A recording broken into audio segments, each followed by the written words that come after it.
മനുഷ്യത്വം മരിച്ചുകൊണ്ടിരിക്കുന്ന കാലഘട്ടത്തിലാണ് നാം ജീവിച്ചുകൊണ്ടിരിക്കുന്നത്. പ്രത്യേകിച്ച് അങ്ങകലെ ഫലസ്തീനിലെ ഗസ്സ എന്ന ചെറിയ പ്രദേശം ഇന്നൊരു തുറന്ന ജയിലായി മാറിക്കഴിഞ്ഞിരിക്കുന്നു. ലോകം മുഴുവനും ആസ്വദിക്കുന്ന സ്വാതന്ത്ര്യവും സുരക്ഷയും അവിടെ ജീവിക്കുന്ന 20 ലക്ഷത്തിലധികം ജനങ്ങൾക്കില്ല.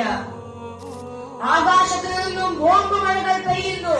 ചോരയിൽ കുളിച്ചു കിടക്കുന്ന മാതാവിന്റെ മുന്നിൽ അമ്മിന്റെ പാലിന് വേണ്ടി കരയുന്ന നൂറുകണക്കിന് കുരുന്നുകൾ. ലോകമേ, ഇനിയെങ്കിലും കണ്ണു തുറക്കൂ. തീർച്ചയായും വിശ്വാസികൾ പരസ്പരം സഹോദരങ്ങളാണ്. അവർക്കിടയിൽ വിഷമങ്ങൾ ഉണ്ടായാൽ നിങ്ങൾ യോജിപ്പുണ്ടാക്കുക. പരിശുദ്ധമായ ദൈവവചനങ്ങൾ മനസ്സിലാക്കിയിട്ടും നിങ്ങൾ എന്തുകൊണ്ടാണ് അവരുടെ വിഷമങ്ങളിൽ പങ്കുചേരാത്തത്? ഫലസ്തീനിലെ കുഞ്ഞുങ്ങൾക്ക് സ്വപ്നങ്ങൾ കാണാൻ കഴിയുന്നില്ല. കാരണം അവർക്ക് ഉറങ്ങാൻ കഴിയുന്നില്ല. അവരറിയാതെ അവർ മരണത്തെ രുചിച്ചു പോകുന്നു.